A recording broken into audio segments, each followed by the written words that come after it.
you think, was it, what was most challenging about the questions? Like, which one was the most challenging to you?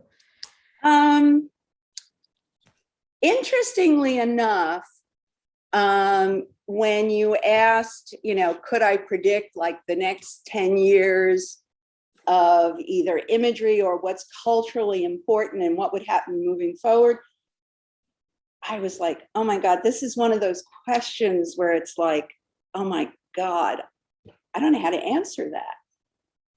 I can't figure out anymore what's going to happen the next day or the next year, let alone 10 years in advance. Right. Yeah.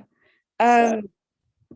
I just found that question really intriguing because I know that you were interested in Metamorphosis by Kafka, which came out in like 1910.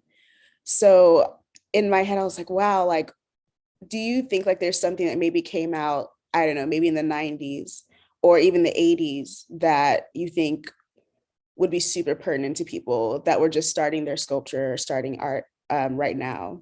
So, and it doesn't even have to be like a piece of art specifically, or just like a kind of cultural moment, like a book like Kafka's.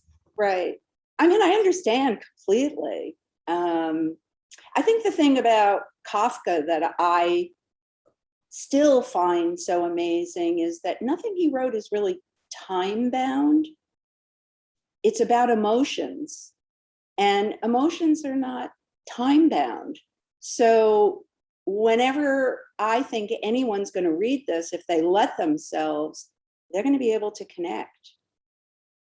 Definitely. Yeah. Even I didn't get a chance to read the book, but just the plot line alone was very, they said the person, Kafka mentioned that the man turned into some kind of vermin. And then some people mentioned that it would, like, in modern day, it would be some kind of like cockroach. And I am terrified of cockroaches. So I can't even imagine like if I had a brother or a son that I knew as, someone I was super fond of turning into a cockroach, like what would that even be? So yeah, and just the dealing as the person who changed their body completely, having to deal with all of that rejection just because of how you look, really. Which you can easily connect to so many things we're experiencing right now. Yeah. Other is something that is a very interesting and central topic right now. Mm-hmm. But emotionally, yeah, we probably all feel alien, different, separate from each other. I mean, I know when I'm making my own work, that's something I'm thinking about all the time. I can't control my viewer. I'd like to. I'd like them to feel and think exactly what I'd like them to, but people bring their own histories to what they're looking at. So there's this sculpture in front of them. They then bring their history to it, and the meaning becomes yet again another meaning. Yeah. That's super. I just love that you take that perspective on it, because I feel, people always say, oh, like once the art is out into the world, there's nothing that you could do about it. But the fact that you've thought about how, people's psychologies play into it and like what their own histories are, like it's just a really great perspective to take on as an artist and someone who creates sculpture. So yeah. Do you remember any very visceral reactions, either like from one extreme to the other, like really happy or really just like emotional, that people have had to your sculptures that you've seen or like heard of from people? Yes, I mean, this is something I embrace so happily because I see that what I'm trying to do, which is to make objects that are layered. so that their meaning unfolds in time and with each person differently. So it acts almost like a Rorschach, where I have stood in front of pieces and I've been amazed because I find it hysterically funny. And someone's telling me it's so disturbing, they need to leave the room. And then a half hour later, somebody looks at the piece and they're laughing. And I think, how is it possible that one person is put off and feels so on edge with it, and another person feels the exact opposite?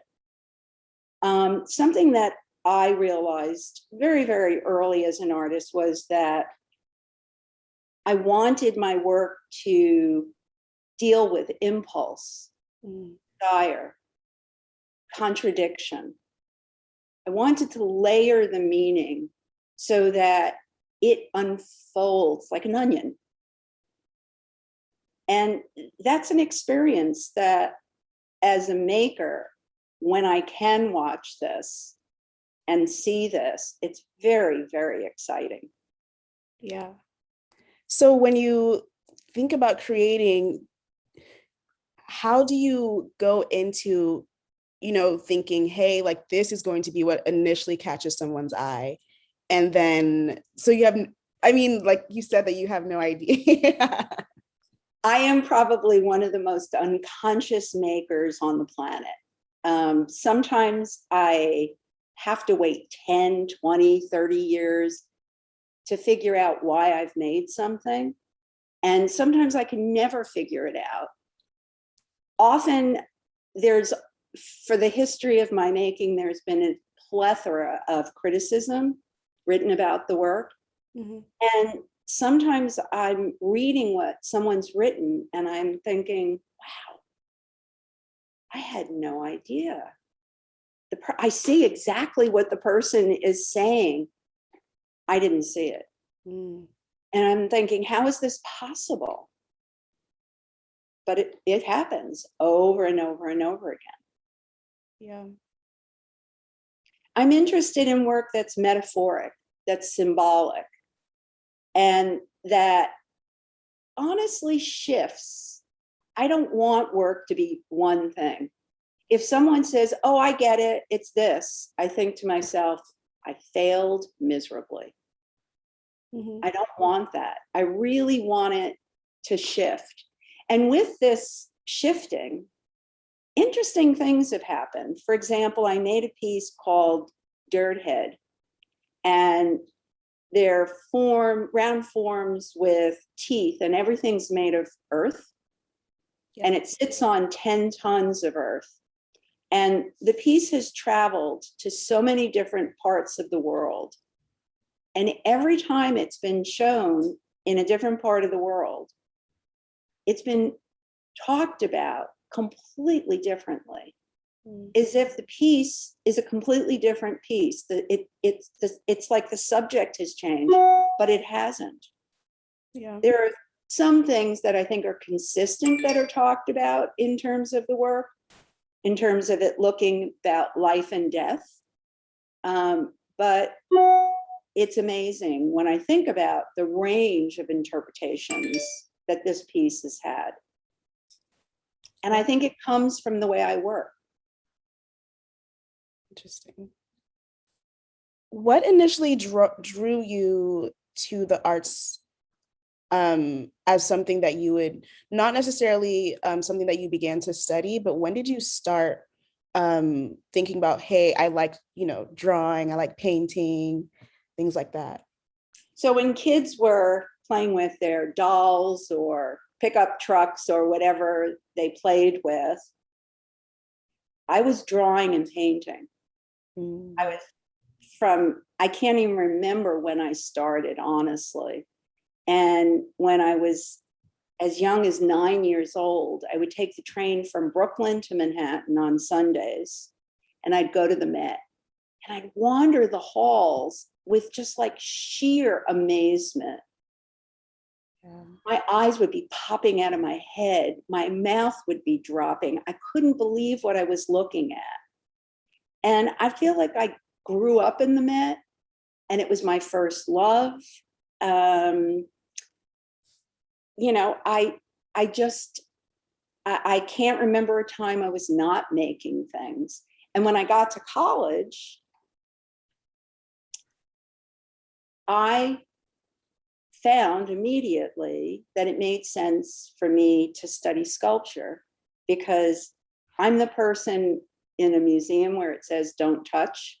The sign was made for me. You know, I walk in and I want to touch everything. Is it soft? Is it hard? Is it cold? What does it feel like? Mm. I want to understand it. And so I started making sculpture, and I have not stopped since. Yeah. Yeah, you mentioned that you use, of course, with sculpture, a bunch of materials come into it. Are there any materials that surprised you, when you saw something, you're like, oh, like this texture could be interesting and work its way into this piece?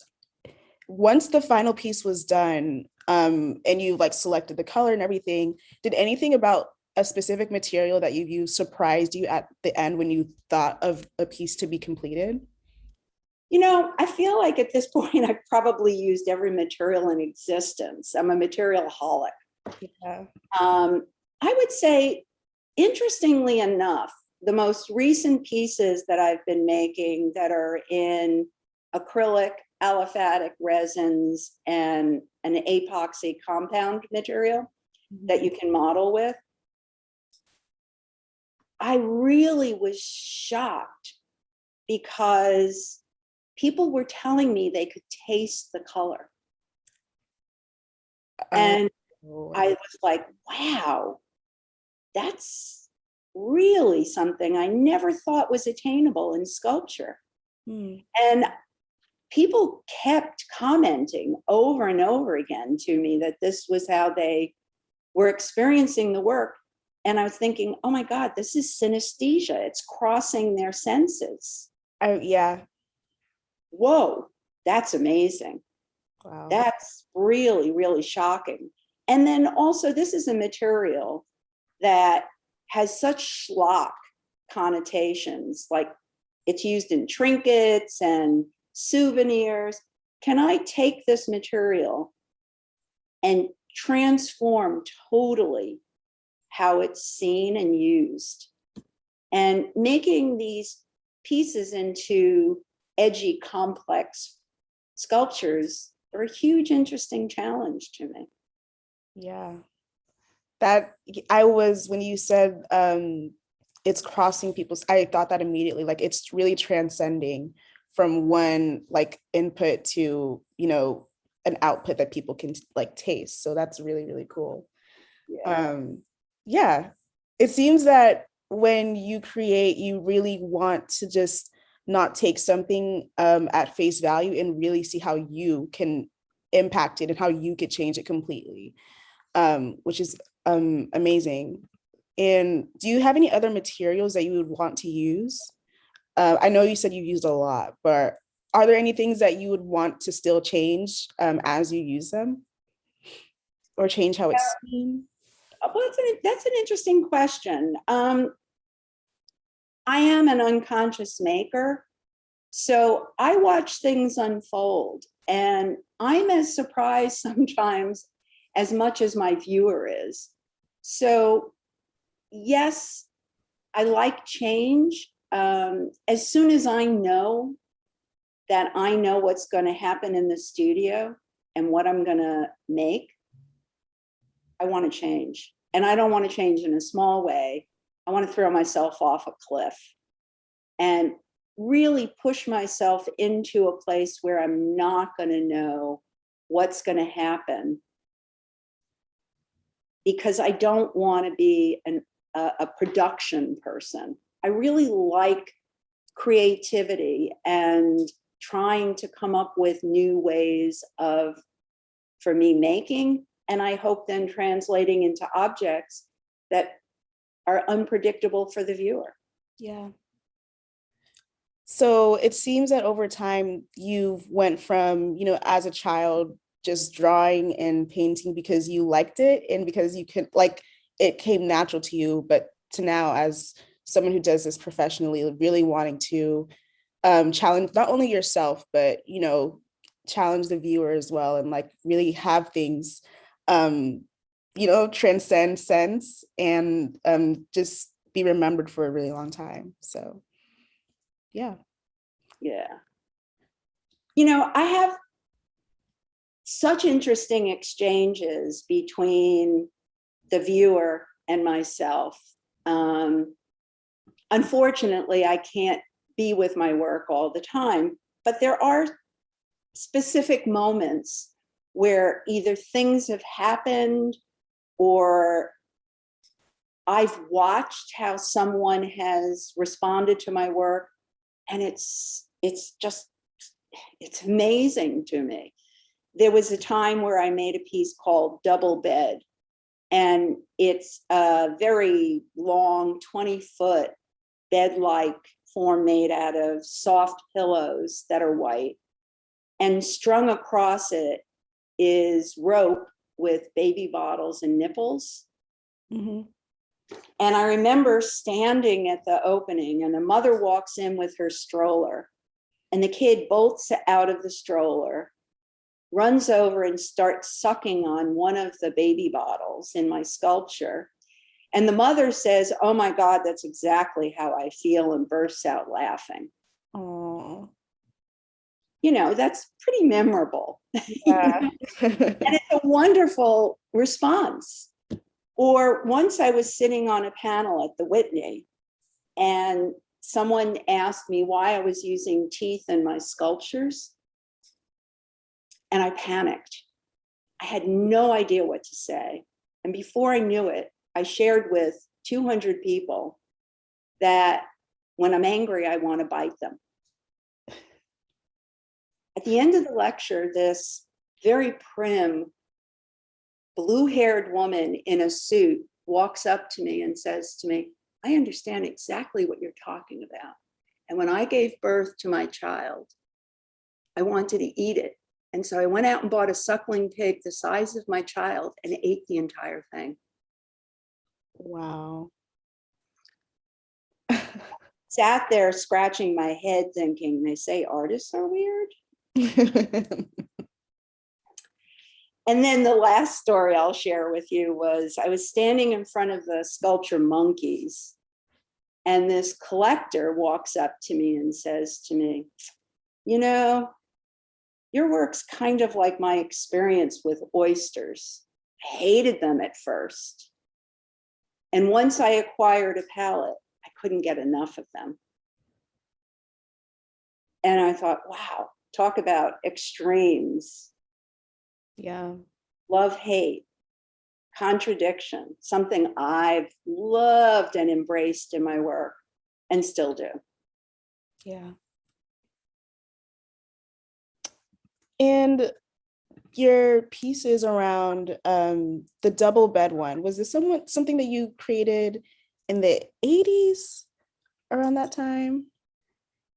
You know, there are certain things I know I'm terrible at. Sizes. Someone once said to me when I was giving a talk about my work that I made almost everything the same size. Dates. Time's very, very amorphous for me. Could be the 80s, could be early 90s, probably somewhere in there, late 80s, early 90s. Yeah. Yeah. And around, from what I looked into anyway, it seems that the 80s was around the idea of like birth and death and procreation. And the 90s were about you, as you said, using teeth, like things around the body specifically. And around the 2000s, what do you think? I mean, the dates are rough, but I would say lately, what do you think you've been exploring that's been kind of like targeting the same subjects and ideas, but with different, I guess, creations other than like the ideas around birth and like the body? I know that you experience with, of course, animals and flora a lot. But what do you think your work recently has been trying to explore? And how did you take on this message in a different way? You know, that's a great question.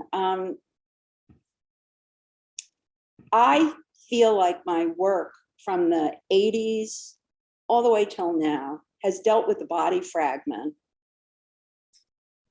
And I've wanted from then to now to deal with metaphor, contradiction, impulses and desires, and a sense of humor that's somewhat Kafkaesque.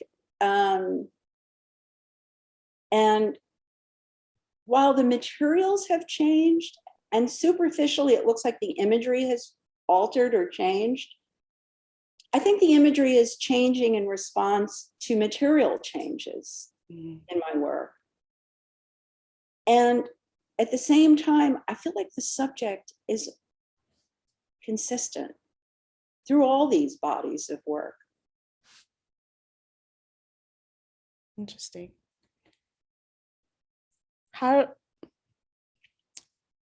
What do you find intriguing about, because I know with your inspiration around Kafka and metamorphosis, and you've made sculptures with like part head, part animal body.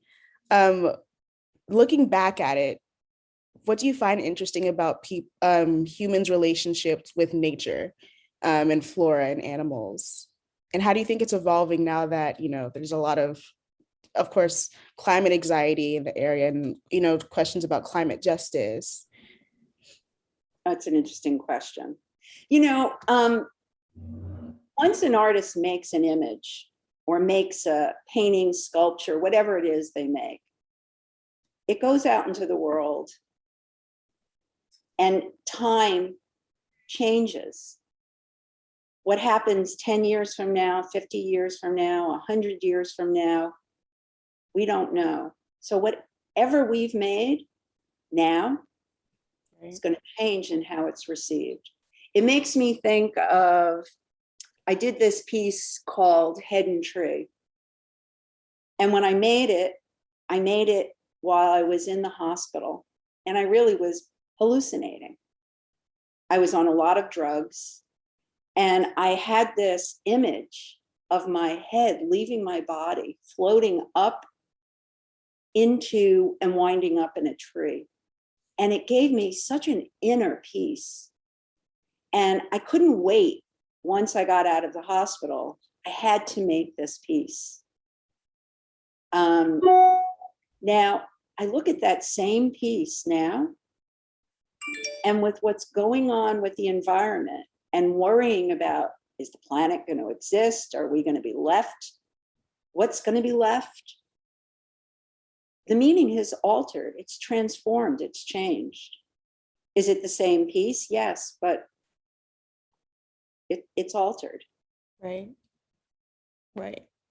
And to answer your question about imagery, when I started using the hybrid animal-human, tree-human forms, something I realized immediately, these hybrid forms go back to cave paintings and the earliest sculptures, and they've repeated throughout history. Why? Why are they so resonant? And I got very, very excited and connected to this and thought, I want to make this feel contemporary and feel like it's my own. Mm. And so it became a really interesting, exciting challenge.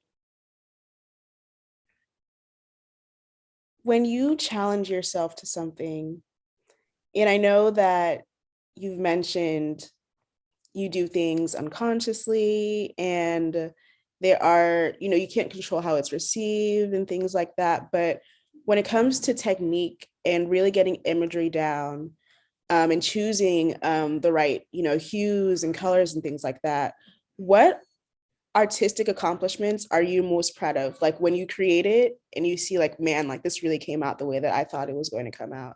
Do any pieces come to mind?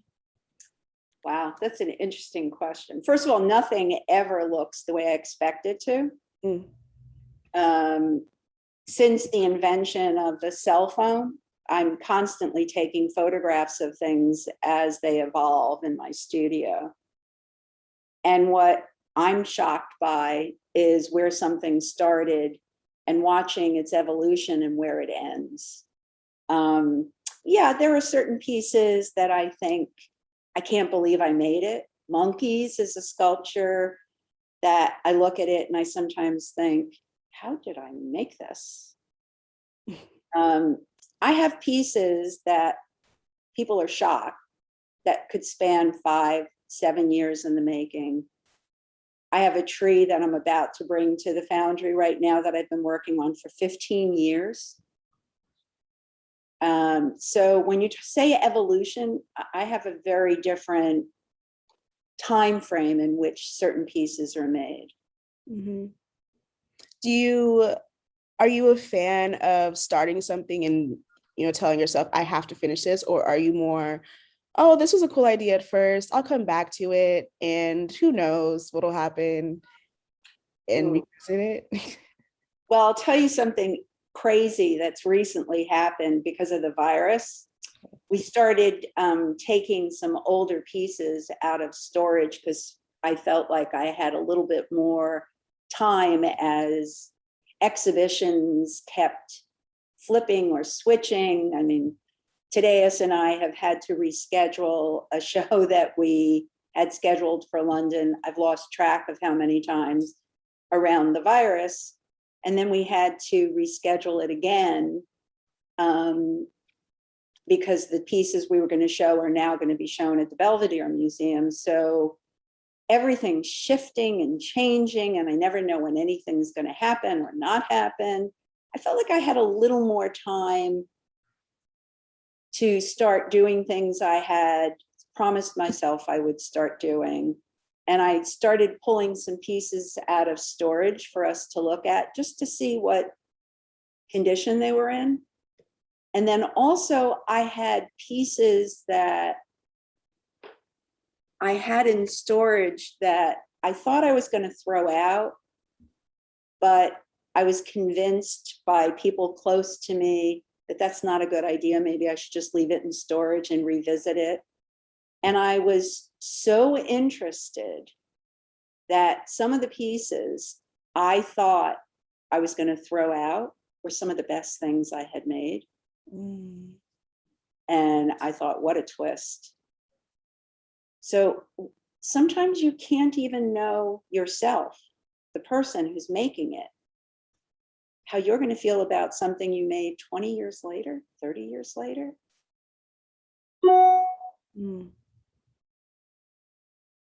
It reminds me of what you said previously around, the one person, their reaction to your art and comparing it to oysters, how they were like, I hate this. And then, he had to like spend some time with it and really think, and now he loves it. So it's kind of like that same, I'm not like assuming that you like extremely hated like what you made, but like having a negative idea of a topic and then, spending some time with it, and having your emotions change around it.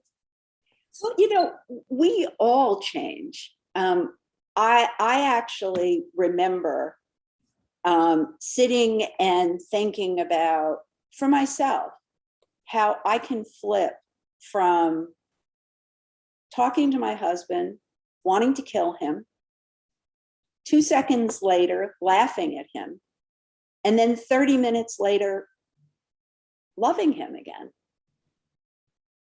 And then that changes and goes around and around and around. We turn on a dime about things. And I think that's what makes humans complex and interesting. And that's exactly what I want to inject into my work. I want my work to become a mirror of what it's like to be alive. Wow. The good and the bad. Yeah. That just hit me and I'm like, oof, like that's the perfect, way to state exactly and summarize, I think, what you're trying to do and accomplish. So thank you for that. Oh, you're welcome. And okay, so when you're not creating art, you say that you like to view a lot of other pieces and you're enjoying art. What other pieces of art, or maybe cultural works in general, maybe it was an album or a book, do you think that were made from, super recently, that have moved you, and why do you think that they have affected you? You know, sometimes I feel like I'm a horse with blinders on. All I like to do is every day come to the studio and work. If I lose a day or two in the studio, I get so depressed. I can't tolerate it. I have to be in the studio. When I'm not here, I want to look at art. But I tend to look at more historical work, and not from a specific place or a specific time. I really want to look at things that are unknown to me, that I don't know, that are either so culturally different or from such a different time period that I'm trying to understand why they're made and how they're made. For me, that's really, really exciting. And that feeds me. Not that I'm not interested in things within my own time, but I don't think I understand yet my own time. I'm trying to understand it. So, and like most artists, I'm so narcissistic. I'm so in my own head and in my own thoughts that it's hard for me to get into another headspace. And as I've grown and gotten older, I think I want to look back even more. I think that's where I get the most to steal from. And as an artist, we're always looking for material, Yeah. And not only masterpieces, failures too in art. Sometimes looking at works of art, anonymous are the greatest artists. Yeah. I sometimes look in museums and there's a whole floor of anonymous work, and it's like, wow, this is unbelievable. But I have no idea who made it. Do they say when they were made? They give periods, they'll give 100-year time span, but they don't know. And it's called anonymous. And I kid around and I say sometimes the most amazing artists are anonymous. Yeah, I wonder, do they note themselves as anonymous because they never made a name for themselves when they were here? The work was either not signed, which is always, or the signature got lost. Yeah. It somehow disappeared. So we don't know who made it. And the person possibly didn't become famous enough so the style of the work was known so that someone could attribute it to something. Right. Do you ever notice they say, oh, this thing was attributed incorrectly to this artist, and they're now saying it was made by this artist because it wasn't, they didn't find a signature. Signatures are always helpful. Yeah. But you can't always put them on things, or they sometimes just disappear with time. Right. Interesting. So what have you been really interested in doing recently? Like not doing, but really interested in looking at. Do you have any specific eras, any specific styles? Oh, I'm not a monogamous looker at all. You're talking about someone who, loves Boli sculptures, and also loves Bernini and Donatello and Messerschmitt. I go all over the place, Got it. I feel blessed that I love such a range of things, truly, because it's food, it's what feeds me. Yeah. I have questions around what you think would be next for art, but it seems that you prefer to look backwards, which is fine, which is completely cool. But I do wonder, are there any tech-ish things, maybe around like when the internet boom began, that played into art that you found really interesting? So I'm someone who thinks of technology because I've used it a lot in my work. But I think of it like a hammer or a saw. It's a tool. Yeah. And the way I've used it is to take a life cast of my head or my hands and or arms, hands and arms, and scan it, then reduce it or increase the size of those forms of the head or hands. And so I can take my head and reduce it to the size of a pea and have all the absolute detail that the life cast has. And the reason I'm drawn to the life cast is because it functions like a death mask. It's a removal from your body. So it's so physically you. And then the other parts, the animal or the trees, are total fictions that I then make by hand. Yeah. And make up. And it's the combining of these two things that I find so interesting. The fantasy. And, the technology is there for us to be able to do things we haven't or couldn't do before. And I know as a culture, we all love what's new and that's new is sexy. But the truth of the matter is that it's not replacing hand making. It's just adding another way. And if you see it in addition to, rather than replacing, it's a great tool. And in reference to also something that you were talking about in terms of looking and me looking back, I actually look at life spiraling. Everything that happened for me that I'm interested in historically repeats itself. Because we as humans, on a certain fundamental level, don't change. We always try to put ourselves in art. We want to reflect what it's like, what we look like at the moment, what we're thinking and feeling spirals back and around. If we look at history, and if we look at the number of things that repeat over and over and over again, not just imagistically, but in terms of behavior, in terms of wars that